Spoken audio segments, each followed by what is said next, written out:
और शरद यादव जी अगर नहीं होते तो शायद मंडल कमीशन का जो रिपोर्ट आदरणीय बीपी सिंह जी ने जो लागू किया वो लागू होने में देर होता। शरद यादव जी जैसे शख्सियत को जाना देश के लिए और राष्ट्रीय जनता दल के लिए उसकी पूर्ति नहीं की जा सकती है।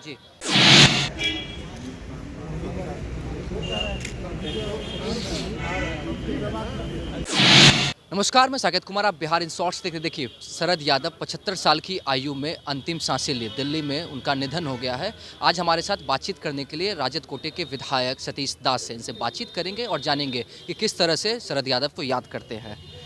बताइए, शरद यादव 75 साल की आयु में निधन हो गया उनका। राजद से ही उन्होंने शुरुआत की थी और राजद के सदस्य के रूप में निधन हुआ। किस ढंग से याद करते हैं आप? देखिए, शरद यादव जी का जाना हम सब लोग के लिए मर्माहत कर देने वाली समाचार है। और शरद यादव जी देश में मंडल मसीहा, देश में प्रखर अम्बेडकरवादी लीडर, देश में कर्पूरीवाद को आगे ले जाने वाले, देश में पखंडवाद के खिलाफ मुखर होकर के लड़ने वाले व्यक्तित्व के रूप में जाने जाते हैं। शरद यादव हमेशा से 3 राज्य से लोकसभा में प्रतिनिधित्व किया और हमेशा से गरीब, वंचित, असहाय, मजलून उनकी बात को सदन में वो मजबूती से उठाते रहे हैं। शरद यादव जी का स्पष्ट रूप से जातिवाद और अमीरी और गरीबी में जो समझ था, उस समझ को आज भी हम सब लोग के जहन में है कि उन्होंने समझाया कि पिरामिड जिस तरीके से नीचे में चौड़ा होता है और गरीबी भी उसी तरीके से जो नीचे वाले जात हैं उनकी गरीबी भी उसी तरीके से चौड़ी होती है। और जिस तरीके से जात ऊपर उठता जाता है, गरीबी भी उसी तरीके से कम होता जाता है। तो ये शरद यादव जी की समझ थी। शरद यादव जी की समझ थी कि देश में शिक्षा को मजबूत किया जाए, विश्वविद्यालय को मजबूत किया जाए, देश में जो अम्बेडकरवाद, जो वास्तविकवाद है, वैज्ञानिकवाद है, उसको मजबूत किया जाए। और तो इन तमाम चीज़ों को लेकर के वो लड़ते रहे हैं। और शरद यादव जी अगर नहीं होते तो शायद मंडल कमीशन का जो रिपोर्ट आदरणीय बीपी सिंह जी ने जो लागू किया वो लागू होने में देर होता।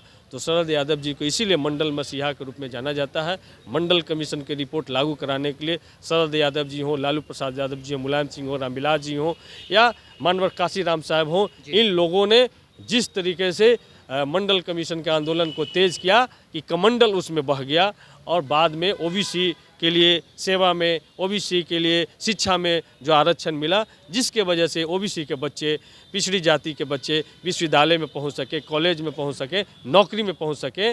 और आज भी उनको आबादी के रूप में उनको नहीं मिला। शरद यादव जी की बात याद है, वो अक्सर बोला करते थे जब 2020 में हम लोग मिले थे CNRC NPR की लड़ाई में, तो साफ साफ कहे थे कि देश में मनुस्मृति बनाम संविधान की लड़ाई फिर से छिड़ गई है और देश के तमाम बहुजनों को संविधान के पक्ष में खड़ा होना होगा। संविधान यदि नहीं बचता है तो समझ लीजिए कि आपका शिक्षा का अधिकार, सेवा का अधिकार, संपत्ति रखने का अधिकार, वोट रखने का अधिकार, ये तमाम अधिकार से आप वंचित हो जाएंगे। इसलिए संविधान बचाने की लड़ाई को हम लोग को मजबूत करना है। और उन्होंने कहा था कि ये लड़ाई है वहाँ तक लड़ना है साथी कि जिसकी जितना संख्या भारी उसकी उतनी हिस्सेदारी जब तक नहीं मिल जाए शांत होकर के नहीं बैठना है। तो शरद यादव जी हम सब लोग के लिए हमेशा से प्रेरणा स्रोत रहेंगे और इसी प्रेरणा के वजह से हम लोग आगे की लड़ाई को मजबूती से लड़ पाएंगे। राजद और देश के लिए कितना क्षति है उनका निधन? किसी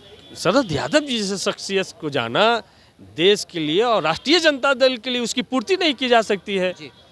तो शरद यादव जी जैसे लंबे समय तक संसदीय जीवन जीने वाले, 50 साल से ज़्यादा लंबा समय उनका संसदीय जीवन में बीता, ऐसे व्यक्तित्व का जाना बड़ा ही दुखद है, मर्माहत करने वाला है और निशब्द कर देने वाला क्षण है। किस तरीके से आगे याद रखेंगे उन्हें? इनकी लड़ाई को और मजबूत करने का हम इनके आज श्रद्धांजलि जो सभा हम सब आयोजित किए हैं, इनके प्रेरणा से लड़ाई को और मजबूत करेंगे।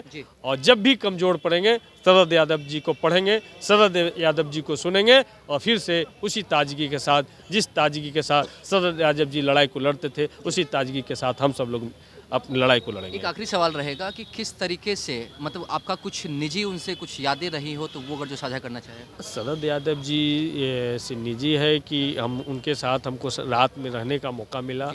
उनके साथ मंच 2020 CNRC जनवरी के माह में, इसी माह में हुई थी।